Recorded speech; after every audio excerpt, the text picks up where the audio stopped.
আজকের দিনটা আমাদের সবার কাছে চিরস্মরণীয় হয়ে থাকবে। আসসালামু আলাইকুম, কাছের মানুষরা সবাই কেমন আছেন? আলহামদুলিল্লাহ আমরা সবাই ভালো আছি। সকালে খাওয়া-দাওয়া করেই সবাই রেডি হয়ে বের হয়ে যাচ্ছি পদ্মার পাড়ে যাওয়ার জন্য। ঢাকায় আসার পর থেকে অনেক ইচ্ছা ছিল যে পদ্মার পাড়ে যেয়ে ইলিশ খাবো। কিন্তু কখনো হয়ে ওঠেনি। হঠাৎ করে একটা হুজুক উঠলো আর সবাই মিলে শুরু করলাম যাওয়ার জন্য। এদিকে আমার মা আসছে, খালা আসছে, আমার শ্বশুর, শাশুড়ি, আমার ছেলে, আমার ননদরা আসছে গতকাল রাতে। তো সবাই মিলে ননদের জামাই, আমি, আমার হাসব্যান্ড সবাই একসাথে মিলে যাওয়ার মধ্যে যে কতটা আনন্দ। আর একা একা গেলে কোনো জিনিসই মানে সেইভাবে ভালো লাগে না। সবাই মিলে একসাথে গেলে হইচই করতে করতে গাড়িতে গেছি, তারপরে খাওয়া দাওয়া ঘোরাঘুরি সব কিছু মিলে একটা অসাধারণ দিন ছিল, যেন একেবারে আমাদের সবার কাছে চিরস্মরণীয় হয়ে থাকবে। যাওয়ার পরপরই দেখি যে জুম্মার নামাজের সময় হয়ে গেছে। শুক্রবার ছুটির দিনে আমরা গেছিলাম, যেহেতু শুক্রবার জুম্মার দিন ছিল সেজন্য ছেলেরা জুম্মার নামাজ পড়তে চলে গেল আর আমরা হোটেলে বসে আছি। এখনও আমরা সিলেক্ট করি নাই যে কোন হোটেলে খাওয়া দাওয়া করবো। ওরা নামাজ পড়ে এসে ঠিক করবে যে কোনটায় খাবো।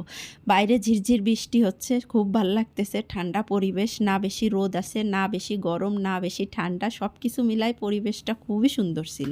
আর ইলিশ খাওয়ার জন্য একেবারে পারফেক্ট, মেঘলা মেঘলা হালকা হালকা বৃষ্টি। তারপরে আমরা সবাই মিলে মানে কোনটায় খাবে সেই হোটেলে চলে আসলাম। আমরা হলো ইলিশ বাড়ি খাওয়া দাওয়া করছিলাম। এবার আমরা ইলিশগুলো দেখতেছি কোনটা খাবো। আর আমার তো ভিডিও করা লাগে, সেজন্য আসলে আমার একটু চাপই হয়ে যায়, একটু সব জিনিস দেখবো নাকি ভিডিওই করব বুঝে উঠতে পারি না। তো আমরা তো ইলিশ খাবো, আমার ফায়াস আর ফারাস তো খাইতে পারবে না ইলিশ মাছ, কারণ একটু কাটা আছে বেশি। যাই হোক, তো ওদের জন্য চিংড়ি মাছ নেওয়া হলো আর আমাদের জন্য ইলিশ মাছটা খেতে খুবই মজা ছিল। আর সব থেকে ভালো লাগছে সবাই মিলে একসাথে খাইছি। আর সবচেয়ে বড় বিষয় কি, আমাদের ইচ্ছা মতো যেটা খাওয়ার ইচ্ছা সেটাই নিতে পারতেছি। তারপরে আমাদের চোখের সামনে কেটে ধুয়ে একেবারে সাথে সাথেই সব তৈরি করে দিচ্ছে। খাবারগুলো খুবই মজার ছিল।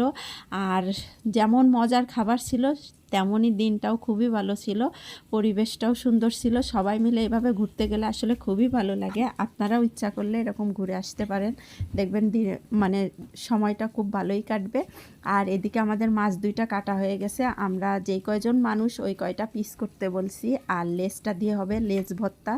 ইলিশ মাছ খেতে যাব আর যদি পদ্মার পাড়ে যে লেজ ভর্তা না খাই তাহলে কি চলে বলেন? ইলিশ মাছ কিন্তু সবচেয়ে ভাজাই মজা।